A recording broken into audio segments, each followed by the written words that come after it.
Bonjour, bonsoir adoltsika rehetra ny tokantrano ihany sy amin'ny toerana rehetra izay hanoantsika ny fianarana ny bokin'ny Apokalipsia.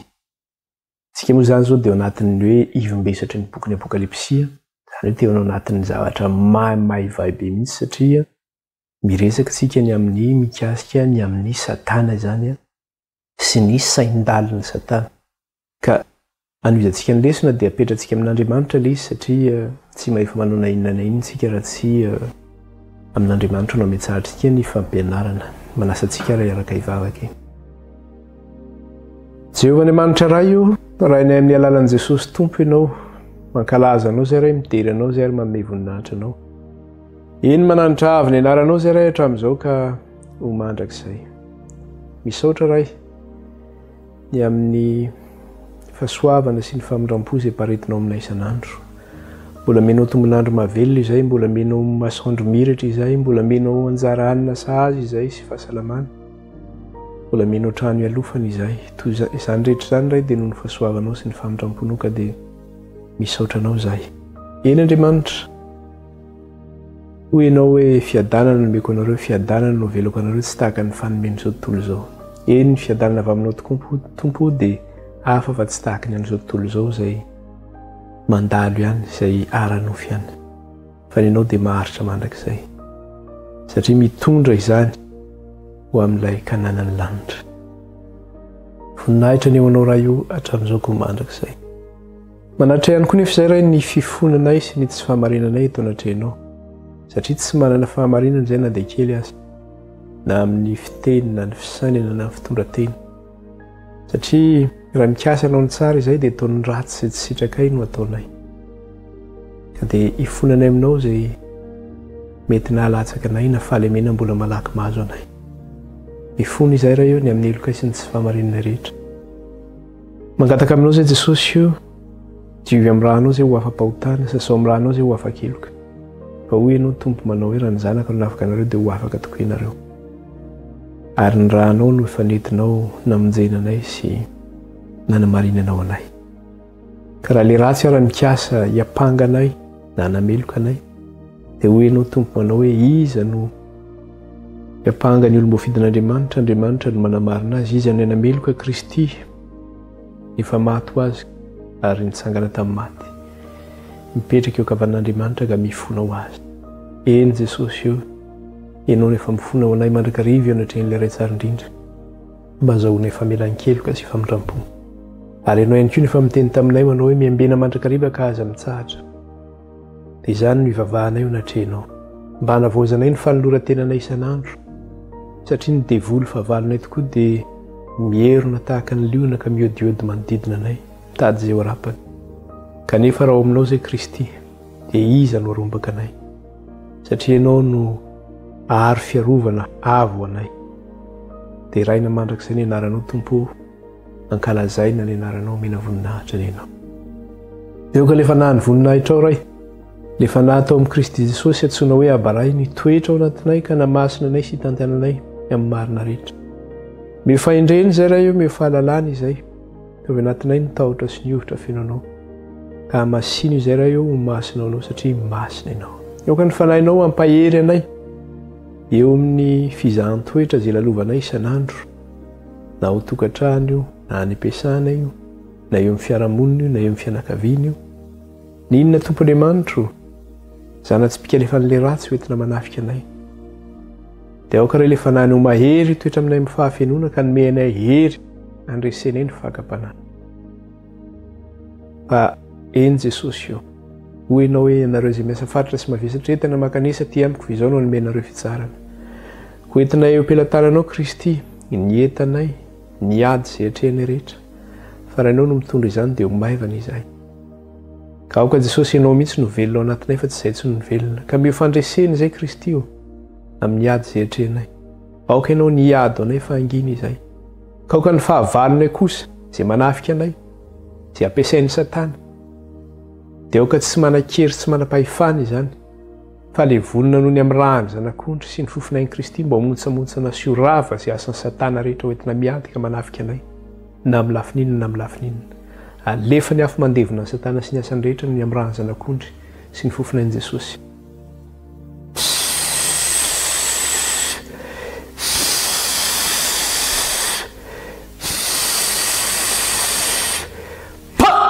ravy satana sy ny asany rehetra no ny amin'ny rahanjanak'ondry sy ny fofinain'i Kristy tsy manan-kery tsy manam-pahefana aminay na dia kely azy fa levony satana sy ny asany rehetra ny amin'ny rahanjanak'ondry sy ny fofinain'i Kristy. Dia raha ianao Andriamanitra ray ka lazay ny naranao mena voninahitra ny ianao raha io hatramin'izao ka ho mandrakizay. Ary eny Andriamanitra ray io, eny aoka ny ilay rahanjanak'ondry ray io andrakotra anay rehetra ka hiaro anay amin'ny loza sy amin'ny ratsy rehetra. Aoka ny anjelinao Jehovah hitoby manodidinay ka hiaro anay sy tantananay. Rakofy ny rahanao Jesosy io ny tokantranonay, ny asa mandrarahanay, ny fivelomanay, ny fianarana izay ataonay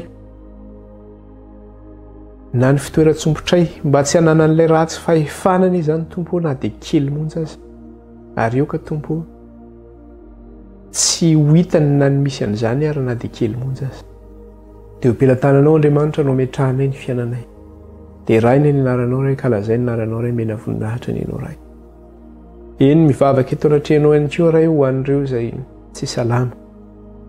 Ao ny aretina ndolava manakotsako any amin'ny lohany, mafana mihitsy ary.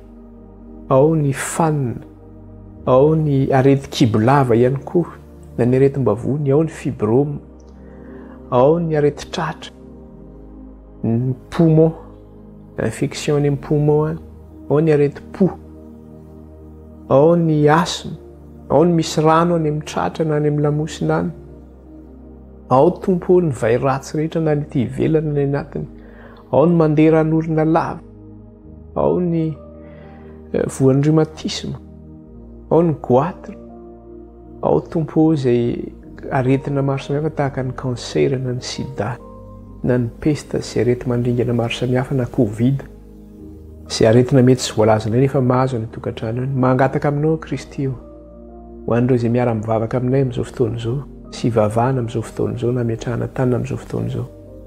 Dia aoka Jesosy ianao efa niainy ny fitarainan'izy ireo sy ny vavaka izay nasanatra izy ireo. Ka aoka Jesosy ianao anasitrana ny rehetra izay aoka Jesosy ianao anasitrana ny aretina rehetra izay voatonona teo na izay ametrahana tanana ny trano na hivavahana ny trano. Aoka Jesosy nidikapoka taminao anasitrana ny aretina rehetra. Dia ho sitrana eny izany aretina rehetra izany Kristy io noho ny amin'ny dikapoka taminao. Halleluja, halleluja. Voninahitra ny eo anao raha io, nidera ho anao, nihaja ho anao. Dia hamasiny zareo masina anao satria masina ianao, mitenena raha io, vonikeny izay voakanao. Dia anaran'i Jesosy anao niady Tompo vazaiko sangina. Amen. Irosoaritsika ny amin'ny fampianarany. Ny zavatra nresantsika farany moa izany dia mikasika ilay hoe fanenjena zany izay nataon'ny Satana any vahoakan'Andriamanitra tamin'ny alalan'ny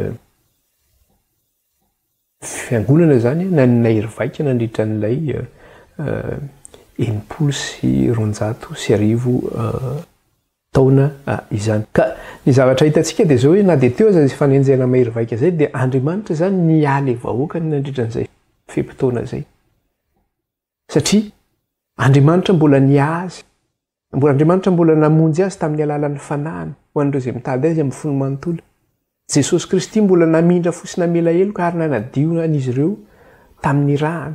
Dia io ilay hitantsika tany amin'ny Apokalipsy 9 ilay hoe vety ny varotsitika eo izy.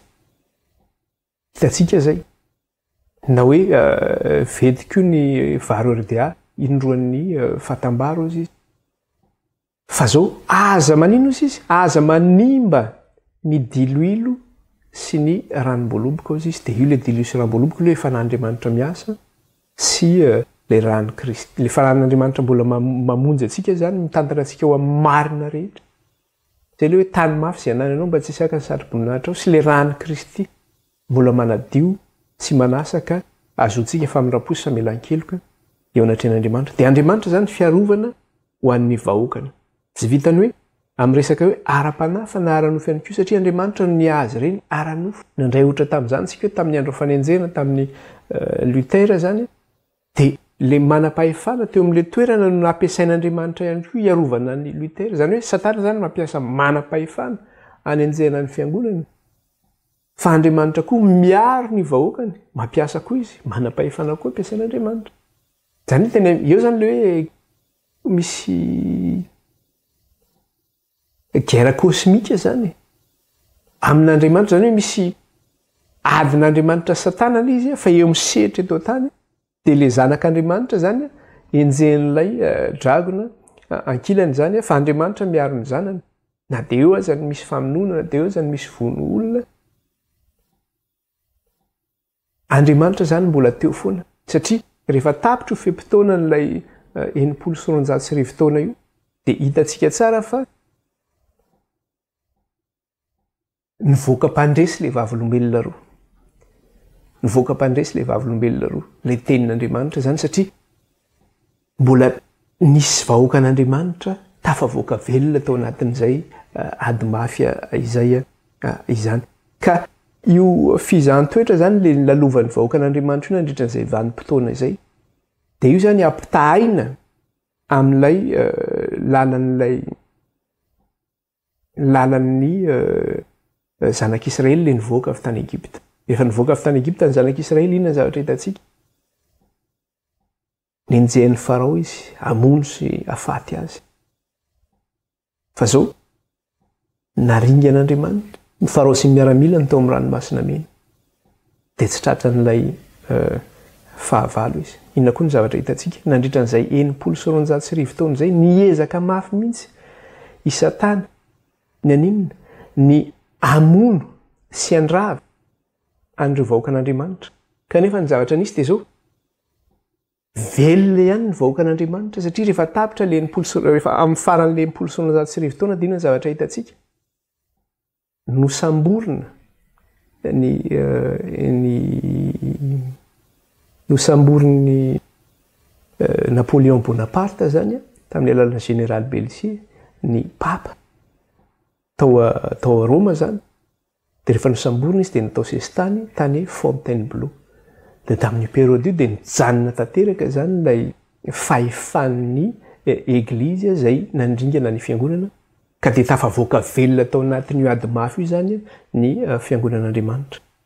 Vokatra n'izay hoe tapitra le 990 taona inona ny zavatra mitranga satria tafijoro tamin'ny tongony indray le vavolombelona roa zany le tenin'Andriamanitra ary ny vahoakan'Andriamanitra dia nanoana afaka nitondra i vavolombelona roa dia le tenin'Andriamanitra sy nanaparitaka izany nanerana n'izao tontolo izao teo ny firoborobonany amin'ny resaka hoe fampianarana ny soratra masina ary ny sokatra indray ny sain'ny olona zany nafantatra ny zava-miafina izay voalaza ny soratra masina fampelezana ny baiboly tamin'izany fotoana zany ny roborobo be indray ary dia niparitaka nanerana n'izao tontolo izao ny soratra masina vokatra n'izay ny tombo ny fahalalana ny soratra masina dia amin'ny alalan'izay fitombon'ilay fahalalana ny soratra masina zay dia eo indrindra vao mainka mahatezitra ny Satana sy maharomotra azy satria raha niezaka izy zany ny amono hoe mba tsy sin'ilay zanak'Andriamanitra zany mba tsy sin'le fahamarinan'Andriamanitra ho fantatry ny olona ntsony dia niezaka mihitsy izy nandritra ny 990 taona zany namono nandringana nanafoana ny soratra masina nefa tsy voafoana n'izay zavatra zay satria nivoaka velona tamin'izay zany le vahoakan'Andriamanitra sy ilay vavolombelona roa le tenin'Andriamanitra dia vokatra le fitombon'ny fahalalana tao aorianan'le 990 taona dia zao romotra Satana satria nahoana tsy navita izay zavatra tokony nataony izy dia izay mahatonga le teny zany raha mijery sika amin'ilay apokalipsy 2:17 raha isika kely ange le apokalipsy 2:17 dia ahoana izy izy zao ny teneny apokalipsy 2:17 ny 17 dia zao ny teneniny dia tezitra tamin'ilay vehivavy ny dragona ka nandeha hiady tamin'ny zanany sisa izay mitandrina ny didin'Andriamanitra sy mitana ny filazanan'i Jesosy. Izany hoe ny herin'ilay devoly zany zao dia zao ampifantohany tanteraka ny amin'ny famonoana indray ty zanany sisa satria efa sy vokatra izay fahaveloman'ilay tenin'Andriamanitra izay zany sy ireo zanak'Andriamanitra izay tafavoaka velona tao anatin'izay ka mitandrina ilay fahamarinan'ny tenin'Andriamanitra dia zao tezitra ozy izy tamin'ilay vehivavy ilay dragona ka aiza ny heriny zany ny herin'ny ray manontolo no alefany hoentiny hiady amin'ilay zanany sisa hoentiny hiady amin'ilay zanany sisa dia eo zany le fanontaniana mipetraka hoe iza zany io zanaka sisa izay ampiasain'ny satana ny herin'ny ray manontolo zany mba andringanany azy satria zay zany nitanjon'ny satana amono any zanak'le vehivavy io izy le zanakasisa zany de le zanakasisa io le teneniny manao hoe toizatsika le vaky teny eo amin'ny 7 ihany de ahoana izy izy vakerentsika vakina 7 de atezitra tamin'le vehivavy le dragona ka lasa nandeha hiady tamin'ny zanany sisa de ahoana izy izy izay mitandrina ny didin'Andriamanitra sy mitana ny filazana an' Jesosy. Eo zany misy famaritana nyty zanakasisa ty hoe iza io zanakasisa io, izy io tena maharomotra ny satana io zany. De le tena maharomotra ny satana sy mahatezitra azy io zany de zao zay le ilay mitandrina ny didin'Andriamanitra sy manana ny filazana an'i Jesosy. Izany hoe ny olona rehetra zany na azo atsotsika koa hoe kristiana satria be deaibe ny kristianiny. Ne mety olona rehetra na mety ho kristianina io satria be deaibe ny olona milaza azy hoe kristianina kanefa manaona tsy mitandrina ny didin'Andriamanitra io izy tsy mitana ny filazanan'i Jesosy io izy ka ny herin'ny satana dia amin'iza no ampiariny amin'ilay mitandrina ny didin'Andriamanitra sy manana ny filazanan'i Jesosy satria ireo le tena mitana le fahamarinan'Andriamanitra ka ho an'izao tontolo izao zany izay efa tsy an'Andriamanitra na ihany koa ho an'ny kristianina zay tsy mitandrina ny didin'Andriamanitra sy tsy manana ny filazanan'i Jesosy satria mbola jerentsika hoe ino ny filazanan'i Jesosy io ary efa nianarantsika kely izy io de zao tsy kitian'ny satana reny tsy rara iny reny satria efa amin'ny teny frantsay efa akia sakozy reny efa anazy reny zany izy tsy mirarahany zany tovy zay ataonareo na mivavaka eo ary nareo isaky ny alady na mivavaka eo ary nareo isaky ny zay andro ivavahanareo kanefa nareo rehefa tsy manaraka ny didin'Andriamanitra io na tsy mitana ny filazanan'i Jesosy io de zao za tsy maninona ny tovy zay ataonareo ny efa afaka ataon'ny satana zay tiana ataony reny satria efa anazy reny zany fa ho an'ireo kosa zany zay mitana ny filazanan'i Jesosy io de le sisa io tsy le mitandrina ny didin'Andriamanitra ho an'ireo averiko tsara ho an'ireo zay mitana ny didin'Andriamanitra io sy ny filazanan'i Jesosy io ireo zany le sisa reo zay antefan'ny herin'ny satana ray manontolo mba ho aringany zany satria zany ireo le taranaka sisan'le vehivavy de miverina foana angela izy ny olona zany miezaka foana mampisaraka an'le hoe testamenta taloha sy ny testamenta vaovao satria ny amin'ny testamenta taloha de inona zavatra hitantsika hoe iza le zanak'Andriamanitra iza le fiangonan'Andriamanitra de ny zanak'Israely de io zanak'Israely io nge le vehivavy de rehefa aveo vehivavy io niteraka de zanak'io vehivavy io zany a ny fiangonana kristianina ho an'ireo zay nandrain'i Jesosy zanak'ilay vehivavy ka le taranaka sisa zany de taranak'iza taranak'Israely taranaka avao amin'ny Israely zany io taranaka sisa io zany hoe zanak'Israely ara-panazana io de isika zany io zay mitandrina ny didin'Andriamanitra sy manana ny filazanan'i Jesosy ka eo zany tsy misaraka zany reo ho an'ny olona zay mampisaraka an'izay zany de anazy zay fa tsy misaraka zay satria na le tantara rety de mbola miteny iza nitezarale iza mahatezitra le dragona le zanan'le vehivavy sisa io satria iza le vadin'Andriamanitra zanak'Israely le vadin'Andriamanitra fa rehefa aveo niteraka io de tamin'ny alalan'i Jesosy Kristy tsika de lasa iny lasa zanak'Israely ara-panatsika tamin'ny alalan'i Jesosy Kristy araka le tenin'ny tompo manao hoe tsy misy tsonona jiosy na grika na andevo na tsy andevo fa iray ihany izy ireo ao amin'i Jesosy Kristy tompo ary iray izy de taranak'i Abrahama mpandova araka ny teny fikasana de eto zany misy zavatra mahatsikaritra kely izy satria hoe maninona moa zany ity sisa ity tena matezitra ny satana araka le tenentsika teo satria izy hoe mitandrina ny didin'Andriamanitra sy manana ny filazanan'i Jesosy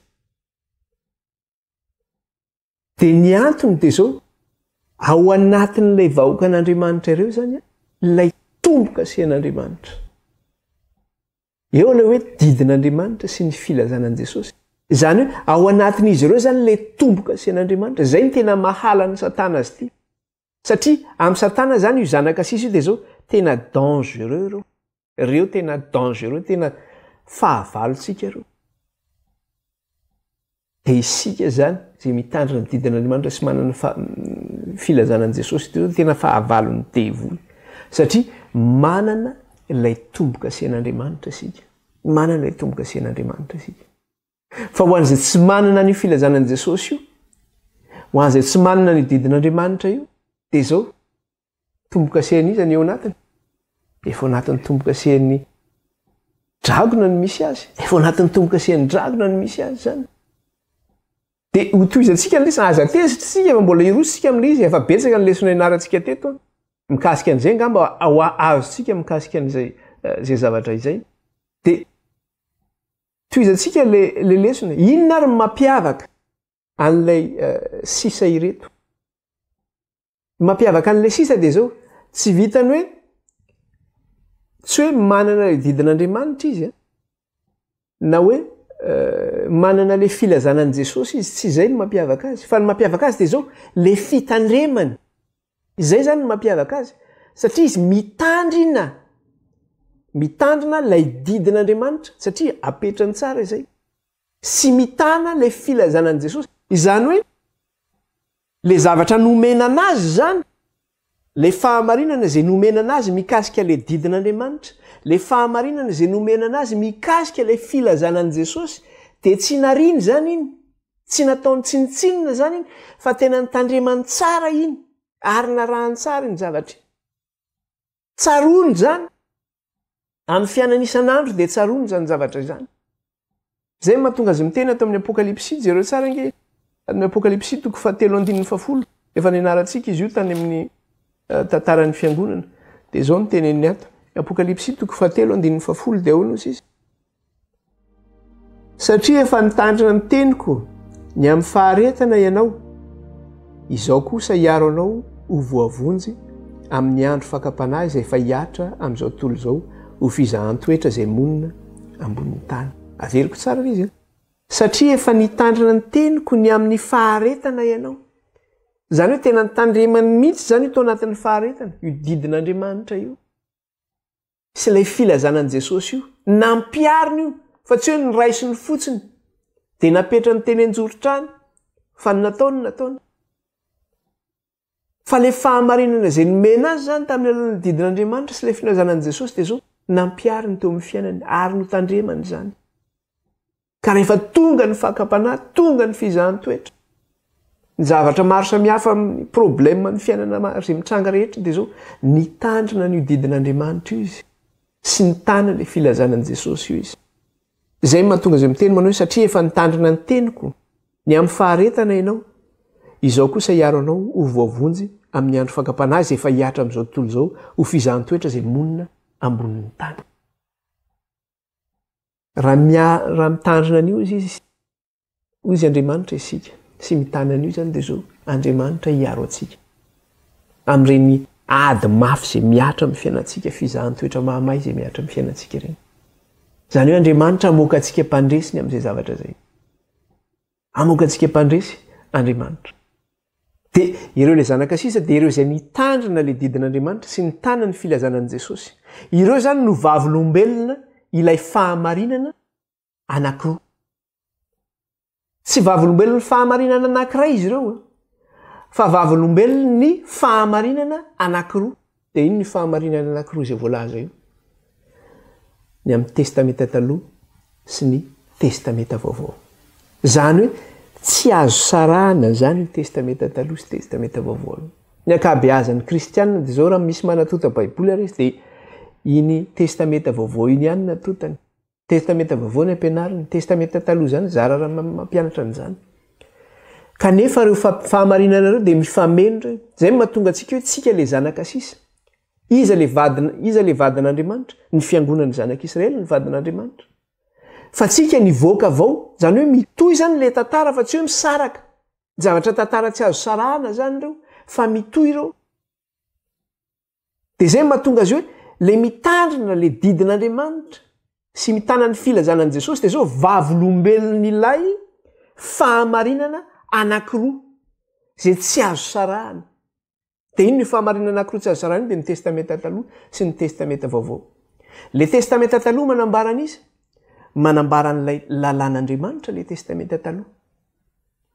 ary le testamenta vaovao dia manambara ilay filazana any Jesosy. Zay mahatonga le hoe manao any le zanakasista dia zao ireo tandrina ny didin'Andriamanitra sy mitana ny filazana any Jesosy. Ny testamenta taloha zany dia zao miresaka ny amin'ny lalàn'Andriamanitra ny testamenta taloha. Ny testamenta vaovao miresaka niny? Miresaka ny amin'ny filazana any Jesosy le testamenta vaovao. Zay le izy hoe le fahamarinana anankiroa zany ireo tsy azo sarana zany fa miaraka ireo fahamarinana ireo. Dia inona ny zavatra hitantsika eo anatin'ny fahamarinana hoe tsy azo sarana io? Miresaka izy ny amin'ny lalàna sy ny fahasoavana miaraka.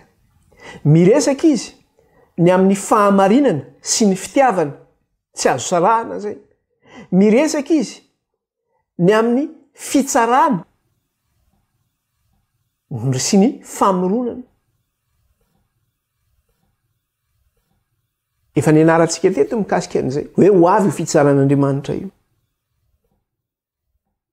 Dia rehefa tonga izay fitsaran'Andriamanitra zay dia hono indro avaoziko ny zavatra rehetra hoy ny Tompo. Eo le hoe ahatongavan'le hoe lanitra vaovao sy tany vaovao. Ireo fahamarinana roa ireo miresaka ny amin'ny fahamarinan'ny lalàna sy ny fahasoavana tsy azo sarana. Miresaka ny amin'ny fahamarinana sy ny fitiavana. Miresaka ny amin'ny fitsarana sy ny famoronana. Na azontsika atao ihany koa hoe ny fanavaozana. Ka io zany mikasika an'io hoe resaka hoe lalàna sy ny filazanan'i Jesosy io dia zao fanoloran-tena isan'andro zany izy io. Tsy hoe zavatra jerena eny amin'ny rindrina na zavatra hoe enona any am-piangonana tsy indraindray, fa fanoloran-tena isan'andro. Zay le hitantsika teo le tary amin'ny Apokalipsy 7:10 manao hoe satria nitandrina ny teniko tamin'ny faharetana ianao, izao kosa ozy izy hiaro anao amin'ny fakapanahy izay fizahan-toetra hiatra amin'izao tontolo izao.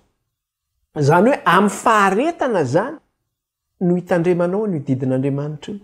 Amin'ny faharetana no hitazomanao an'io filazanan'i Jesosy isan'andro io zany. Avaozina isan'andro izay fanoloran-tenanao zay. Ka eo anatrehan'ilay resaka hoe didin'Andriamanitra dia zao io didin'Andriamanitra io tsy hoe sivy ny didin'Andriamanitra, satria be dia be ny milaza azy fa fiangonana kristianina izy. Mitandrina izy ny hoe aza mijangajanga, mitandrina izy ny hoe aza mamono olona, mitandrina izy hoe aza mangalatra, mitandrina izy manao hoe aza manononona foana anaran'i Jehovah Andriamanitra ao, mitandrina izy ny hoe aza maniry fananan'olona, aza maniry vadin'olona, mitandrina izy hoe manaja ny raininao sy ny reninao mba ho lava andro iainana ianao. Tandremana zany. Fa raha vao miresaka le hoe sabata, araka le tenin'i Jehovah manao hoe mahatsiarova ny andro sabata anamasina azy fenemana no iasanao sy anaovanao ny rahanao rehetra, fa ny andro fahafito dia tena sabatan'i Jehovah Andriamanitra ao izy. Dia io sabata io nefa esory ny fiangonana rehetra io, ny ankabeazany zany manala an'io sabata io. Fa zao io didin'Andriamanitra io tsy sivy io na valo fa folo io. Ka raha diso amin'ny ray loha ianao izy ny soratra masina dia manino? Diso amin'izy rehetra ianao. Ka reto zany ty zanak'Andriamanitra reto, ilay halany devoly ty zenjeny le taranaka sisa ty, dia io zany mitandrina ny didin'Andriamanitra amin'ny fahafenoana io, tsy hanampiana ary tsy hanalana. Fa ho an'ireo kosa zay mandrava n'io andro sabata io, zareo nge milaza hoe foana ny didy folo, fa ny tena tiany tenena amin'ilay hoe foana le sabata ny tena tiany esorina tao, fa ny didy sivy rehetra tandremana avokoa.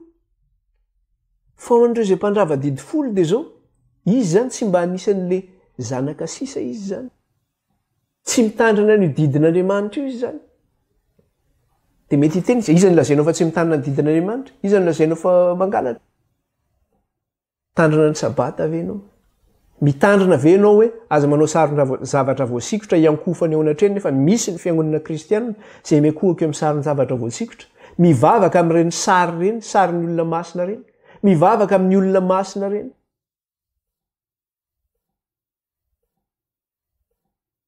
tsy manaja didin'andriamanitra nge zany fa didin'olombelona anao raha anao ka ny ten'andriamanitra dia mazava raha isika kely any amin'le jakoba toko faharoa any amin'ny zaka zany tsika ny hoe jakoba toko faharoa raha isika kely angeo amin'ny jakoba eo tsy lavitra fa eo akaiky eo ihany izy eo akaiky mipetera jakoba toko faharoa dia inona ny zavatra tenenina eo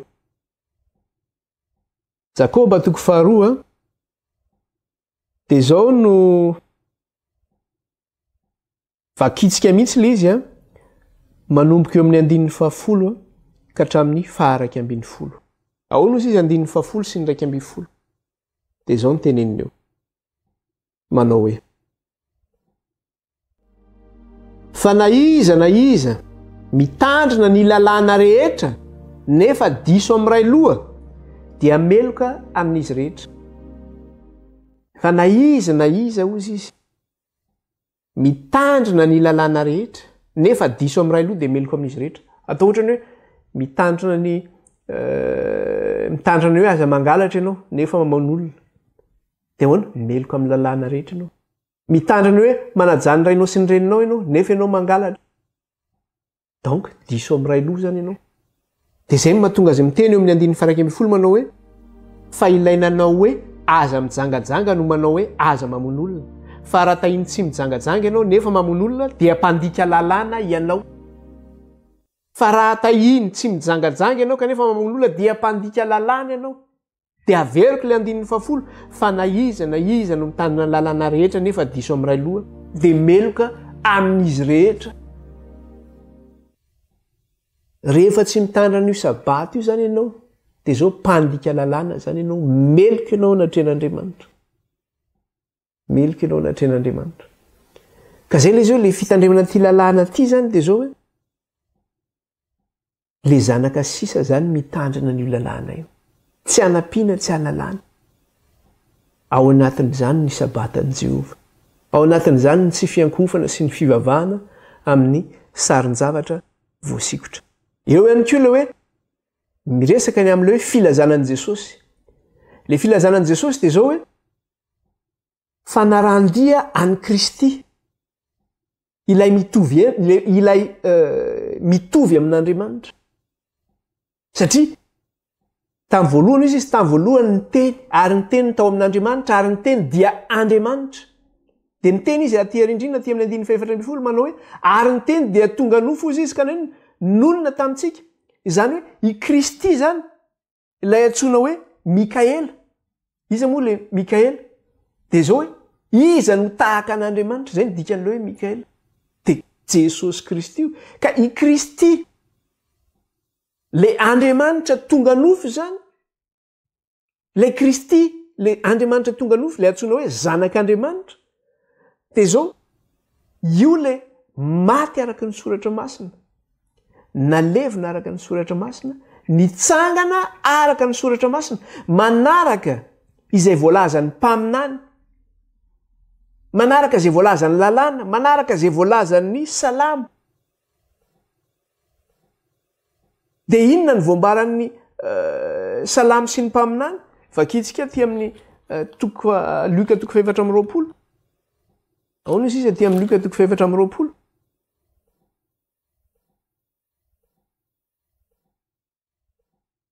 dia zao tsara ny zavatra nyteneniny eo Luka 4:20 ny amin'ny momban'io Kristy io dia zao famantarana efa nomen'Andriamanitra ary Andriamanitra efa niteny mihitsy hoe famantarana ho lavina zany Kristy zany ny zavatra fantatry ny olona fotsiny dia zao hoe rehefa mino an' Jesosy zay dia ampy anay ny finoanain'ny Kristy fa aza mifandrebireby aminay mato anay Kristy fa raha vao miresaka ianao ny amin'ny famantarana ny Kristy miteny ianao hoe inona ny andro nahafatesan'ny Kristy afiriany Kristy ny tao am-pasana afiriany Kristy tamin'ny andro fafiry Kristy no nitsangana tamin'ny maty dia io famantarany amin'ny Kristy io nafantarana fa izy tokoa le zanak'Andriamanitra dia be dehibe ny tsy mihina zany za fandrebireby amin'izany dia ohatr'izay mihitsy le teo rehefa diso amin'ray loha ianao dia diso amin'izy rehetra ianao ka raha misy fahamarinana raisinao ty amin'ny testamenta vaovao nefa misy fahamarinana tsy pahanao dia mieritreritra ve ianao fa ho voavonjy ianao amin'izay fotoana zay mitana ny filazanan'i Jesosy Kristy tsy hanampiana tsy hanalana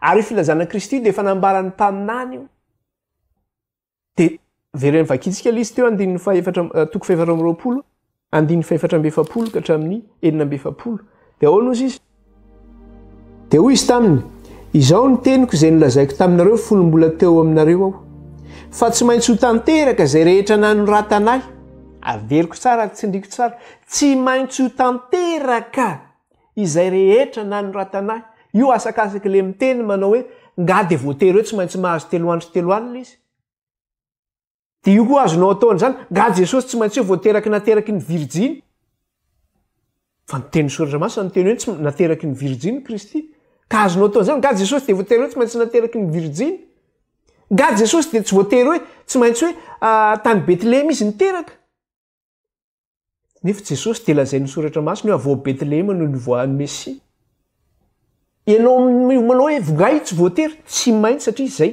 arak'ilay tenin'i Jesosy manao hoe fa tsy maintsy ho tanteraka izay rehetra nanoratanay teo amin'ny lalàn'i Mosesy sy ny mpaminany ary ny salama dia nanokatra ny sain'ireo izy alalan'ny soratra masina ary hoy izy taminy izany no voasoratra fa Kristy hiaritra ka hitsangana amin'ny maty amin'ny andro fahatelo izany no voasoratra fa Kristy hiaritra hozy izy ka hitsangana amin'ny maty amin'ny andro fahatelo voalaza ny mpaminany izany ijerytsika ny anarantsika teto izany tany amin'ny Danielina hoe maty tamin'ny antsasaky ny herinandro Kristy nijerentsika ny fahatanterahany taty amin'ny testamenta vaovao hitantsika tokoa ny fahatanterahany fa maty tamin'ny antsasaky ny herinandro tokoa Kristy ary nitsangana tamin'ny andron'ny tompo dia ino io andron'ny tompo io sabata io fa tsy andro alahady ino io antsasaky ny herinandro nahafatesan'i Kristy io alarobia io nahazo 3 andro 3 alina ny tompo tao akibon'ny tany fa tsy nahazo 2 alina sy 1 andro maty tamin'ny antsasaky ny herinandro Kristy amin'ny alarobia nitsangana tamin'ny andro sabata andron'ny tompo fa tsy hoe maty azoma izy nitsangana alahady andron'ny eglizy tsy maintsy tanteraka izay rehetra nanoratanao Kristy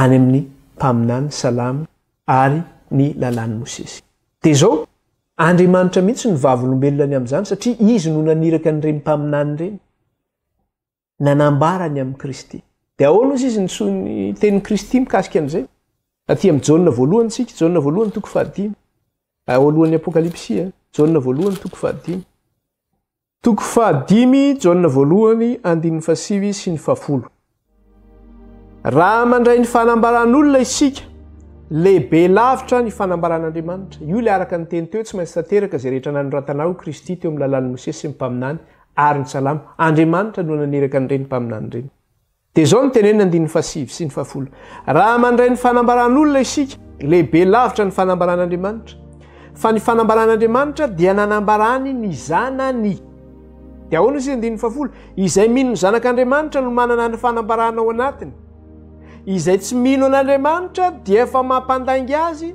satria tsy mino ny fanambarana izay nambaran'Andriamanitra ny zanany izy averiko tsara ilay andininy 10 izay mino ny zanak'Andriamanitra no manana ny fanambarana ao anatiny izay tsy mino an'Andriamanitra dia efa nampandaingy azy satria tsy mino ny fanambarana izay nambaran'Andriamanitra ny zanany izy raha ohatra zany ianao tsy mino fa milaza ianao manao hoe nga io voatery mahazo 3 andro 3 alina amin'ny Kristy dia io azo ampitoviana amin'izay hoe nga voatery hoe virjiny no niteraka azy nga voatery hoe tsy maintsy nivoaka tao Betlehema izy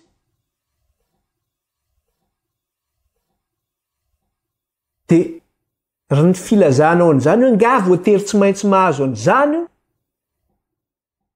fa rehefa maty anay Kristy dia ampy anay dia izao mampandaingy an'Andriamanitra zany ianao satria nahoana tsy mino ny fanambaran'Andriamanitra izay nambarany mikasika ny amin'ny zanany satria tsy mino ny fanambarana izay nambaran'Andriamanitra ny zanany izy dia efa manino efa nampandaingy azy dia izao ny teneniny eo amin'ny andininy 120 sy ny 20 ary izao ny fanambarany fiainana mandrakizay no omen'Andriamanitra antsika ary eo amin'ny zanany izany fiainana izany izay manana ny zanaka no manana ny fiainana izay tsy manana ny zanak'Andriamanitra no tsy manana ny fiainana ny fandraisanao an'i Jesosy Kristy tompo dia maninona azahoanao fiainana mandrakizay ny finoana ho an'ny Kristy, ny finoana ho an'ny fanambarana zay nomen'Andriamanitra ny amin'ny Kristy, azahoanao fiainana mandrakizay zany. Ny fandavanao an'izay zany, manao ianao manao hoe ngai voatery mahazo an'izany, dia mampandainga an'Andriamanitra ianao. Dia manao ny tenanao tsy homendrika azo ny fiainana mandrakizay ianao zany. Manao ny tenanao tsy homendrika azo ny fiainana mandrakizay satria ny fandraisanao an'i Kristy Jesosy ho tompo sy mpamonjy ny fiainanao araka ny voalazan'ny soratra masina, tsy hanampiana tsy hanalana, dia azahoanao ny fiainana mandrakizay. Araka ilay teneniny hoe ary izao ny fanambarana, fiainana mandrakizay no omen'Andriamanitra antsika, ary eo amin'ny zanany izany fiainana izany. Izay manana ny zanaka no manana ny fiainana, izay tsy manana ny zanak'Andriamanitra no tsy manana ny fiainana. Tsy manana ny Jesosy Kristy io ianao, le maty araka ny soratra masina, nalevina araka ny soratra masina, nitsangana araka ny soratra masina, tsy manana ny fiainana zany ianao.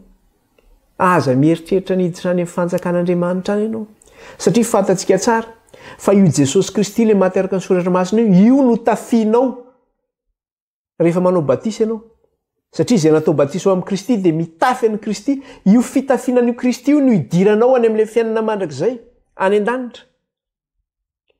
Ka andreo ianao mieritreritra hoe za tsy mila an'izany, tsy mila mitafy an'izany Jesosy maty amin'ny sasan'ny herinandro zany fa za tonga any an-danitra any, dia tadidio tsara fa ohatran'ilay sakaizy ianao izay tonga teo amin'ny fampakaram-badin'ny zanak'ondry, tsy nanao ny akanjon'ny fampakaram-badin'ny zanak'ondry ka tafiditra tao anatin'ny fanasana rehefa niditra ny mpanjaka maneho an'i Kristy. Dia ahoana izy izy? Ry sakaiza, ahoana ny diranao teto nefa tsy miakanjo ny fiakanjon'ny fampakaram-badin'ny zanak'ondry ianao? Sina lera namany dia hozy le mpanjaka manao hoe natsony ny mpanompony, afatory io atsipazy any velany, any misy fitomaniny sy fitroanify. Aoka re mba tsy ahazo atsika izany zavatra zany. Izany mahatonga hoe halan'ny Satana maizina io zanaka sisa io, satria le zanaka sisa dia zao mitandrina ilay didin'Andriamanitra, tsy hanampiana tsy hanalana ao anatin'izay ny sabata. Le sisa izay enjehan'ny Satana io dia manana ilay filazanan'i Jesosy, tsy hanampiana tsy hanalana. Ilay Jesosy io le maty araka ny soratra masina, nalevina araka ny soratra masina, nitsangana araka ny soratra masina, voambaran'ny lalàn'ny Mosesy sy ny mpaminany ary ny salama. Tsy manana an'io Jesosy ianao, tsy mahazo fiainana mandrakizay ianao. Dia tezitra amin'io zanaka sisa io ny Satana, tsy tiany io, tsy tiany, io ny tena fahavalony io. Zay mahatonga miteny teo hoe ho an'ireo zany izay tsy mitandrina ny didin'Andriamanitra io, hoe manaisitra ny sabata, na hoe ny fiankofana amin'ny sarin-javatra voasikotra, na ihany koa hoe tsy mandray an'io Jesosy io maty araka ny soratra masina io, nalevina araka ny soratra masina io, hoe nanombinana izany fahamarinana ny amin'ny Jesosy Kristy zany, fa hoe izay tsy ilainy amin'ny Jesosy ihany ny rahany. Dia zao Satana tsy mikitika an'ireny fa efa azy ireny, tsy matsisy sisy mampisento azy ny amin'izany sy efa anatiny izy izy, satria izay tsy eo anatin'ny tombo-kasen'Andriamanitra ange dia efa anatin'ny tombo-kasen'ny Satana. Satria Satana koa manana tombo-kase ary mbola ho ianarantsika eo zany, satria amin'ny toko 17 io resaka ny tombo-kasen'ny Satana io. Dia izay tsy eo anatin'io tombo-kasen'Andriamanitra io zany, ilay mitandrina ny didin'Andriamanitra sy mitana ny filazanan'i Jesosy dia efa eo ambany vahoan'ny Satana. Ka ireo mitandrina ny didin'Andriamanitra sy mitana ny filazanan'i Jesosy dia tsy any Satana ireo fa an'Andriamanitra, dia ataony izay fomba rehetra, ny herin'ny ray manontolo no ampiariny ao, ataony izay azahoanan'ireo vahoaka ireo zany. Ka io zany ilay hitantsika teo io, ilay hoe sisa izay mitandrina ny didin'Andriamanitra, sisa ilay mitandrina ny didin'Andriamanitra sy mitana ny filazanan'i Jesosy, dia ireo zany ny sarin'ilay vahoaka an'Andriamanitra izay mahatoky aty amin'ny andro farany. Ireo zany le vahoaka an'Andriamanitra izay mahatoky aty amin'ny andro farany. Sarin'le vahoaka an'Andriamanitra izay mahatoky amin'ny andro farany. Dia aty amin'ny Apokalipsy toko 12 izy dia mbola veriny le izy. Apokalipsy toko 12 dia vakiny toko 4 zany, Apokalipsy toko 4 ny andininy 12. Dia ahoana izy izy? Araka le fahitantsika tary amin'ilay Apokalipsy toko 7:10, tany Apokalipsy toko 7:10 izy dia zao izy ny teny nanao hoe satria efa nitandrina ny teniko ianao izy izy. Dia zao kosa izy maninona? Hiaro anao amin'ny andro fakapanahy, izay ho fizahant-toetra hiatra amin'izao tontolo izao. dia ato izy toko 410 dia ahoana izy indro ny faharetan'ny olona masina dia izay mitandrina ny didin'Andriamanitra sy ny finoana any Jesosy. Indro ny faharetan'ny olona masina dia izay mitandrina ny didin'Andriamanitra sy ny finoana any Jesosy. Zava-dehibe zany io. Zava-dehibe loatra io zany. Miankina amin'io zany ny famonjena. Aty zany dia ety amin'ny Apokalipsy isika dia tena averin'Andriamanitra mihitsy tandremo ny didiko. Averin'Andriamanitra tsika amin'ny fahamarinana. Hoe tsy hanampiana ny fahamarinana na ny esorana. Ka hoe rehefa mino fatany fotsiny dia ampy zany iza io Jesosy io. Le nahazo famantarana io. Le mikasika ny amin'ny Jona. Manao hoe tokana ihany ny famantarana omeko anareo Jesosy. Dia zao tahaka ny Jona nitoetra 3 alina sy 3 andro. Tao kibon'ny hazan-drano lehibe dia tahaka izay koa nitoeran'ny zanak'olona atelon'andro sy atelon'alina ao akibon'ny tany. Famantarana izany amin'io Kristy io. Ka aoka tsy hanao mpitototsika fa Andriamanitra dia miteny mihitsy eto. Indro ny faharetan'ny olona masina. Eo zany le hoe mila maharitra ianao satria izay mantsy le particularité zany na mampiavaka an'ity vahoaka ity. Ilay fitandremany sy fitazonany an'io ilay didin'Andriamanitra sy ilay filazanan'i Jesosy na hoe finoanan'i Jesosy io. Io zany mampiavaka azy. Izy tsy vitany hoe na hoe mijery fotsiny izy na mahafantatra fotsiny izy. Fa tena mitandrina izy ary tena mitana izy. Dia izay mahatonga izay miteny ato amin'ilay Apokalipsy toko 410 manao hoe indro ny faharetan'ny olona masina. Satria mila miaritra zany ianao. Maninona moa ianao mila miaritra? Satria ny devolange mieriny, miodiody izy tena mitady izay rapany ary ianao no tena halany tsy fahavalony dia tena manafika izy. Io la hoe amin'ny andron'ny fakapanahy. Arak'ilay Apokalipsy toko 3:10. Zao izy Andriamanitra hiaro anao amin'ny andron'ny fakapanahy. Zay ho fizahan-toetra azo izao tontolo izao. Dia ianao zany mila miaritra mitandrina ny didin'Andriamanitra io. Mila miaritra ianao miazona ny filazanan'i Jesosy io mba tsisy ahozongozona an'izay finoanao zay zany. Fa miankina amin'io zany ny fiainana mandrakizay. Indro ny faharetan'ny olona masina izy dia izay mitandrina ny didin'Andriamanitra sy manana ny filazanan'i Jesosy. Dia Satana zany dia zao vonona izy. Vonona izy, il se tient prêt. Eo izy tena vonona izy. Ary maninona? Anangona ny heriny sy ny fahefana izy hiady amin'io zanaka sisa io. Hiady amin'io zanaka sisa io.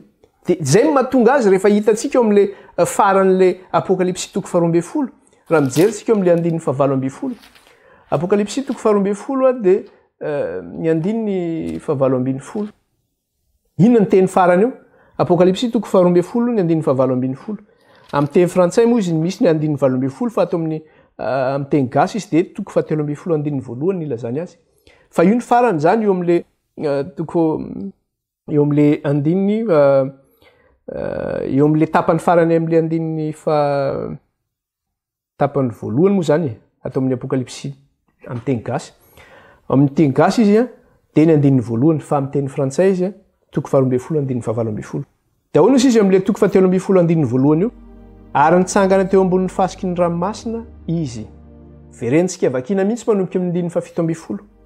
Dia tezitra tamin'ilay vehivavy ny dragona ka nandeha hiady tamin'ny zanany sisa izay mitandrina ny didin'Andriamanitra sy mitana ny filazanan'i Jesosy. Dia toy izany, ary nitsangana eo ambonin'ny fasiky ny ranomasina izy. Izy tezitra amin'ilay vehivavy iny ka hiady amin'ny zanany sisa izy. Dia zao nitsangana eo ambonin'ny fasiky ny ranomasina izy. Aiza ny toerana misy an'i Satana eto zany? Eny amin'ny plazy ny misy azy. Inona ny ataony eo amin'ny plazy eo? Vonona izy niady. Ary izy eo amin'ny plazy io miantso ery izy. Miantso ery izy hiady ho azy. Dia iza io ery antsony hiady ho azy io? Miantso ny ery avy any amin'ny ranomasina izy. Sy antso ny ery avy any amin'ny tany. Satria manana fahefana amin'ny ery avy any amin'ny ranomasina sy manana fahefana amin'ny ery avy amin'ny tany izy. Zany hoe manana miaramila zany izy hoentiny miady amin'reto zanaka sisa reto. Dia hiantso le ery izy. Misy ery anankiroa zany ho antsony io. Fahefana lehibe ireo ery anankiroa izay ho antsony Satana. hiady ho azy hiady amin'reto zanaka sisa reto. Izay ny mahatonga azy hoe nijoro eny am'fasiky ny ranomasina izy. Eo zany izy mijoro am'fasiky eo am'ranomasina ity zany miantso le hery avy any amin'ny ranomasina izy voalohany aloha. Eo zany ny antsony voalohany. De miantso le hery avy amin'ny tany any koa izy. De hoy ny tenin'ny soratra masina manao hoe ho atsika zanak'Andriamanitra zany zay mitandrina ny didin'Andriamanitra sy manana ny filazanan'i Jesosy. Raisika ao Petera voalohany. Petera voalohany toko 5:9. Eo akaiky eo ihany. Petera voalohany toko 5:9. Petera voalohany toko 5:9.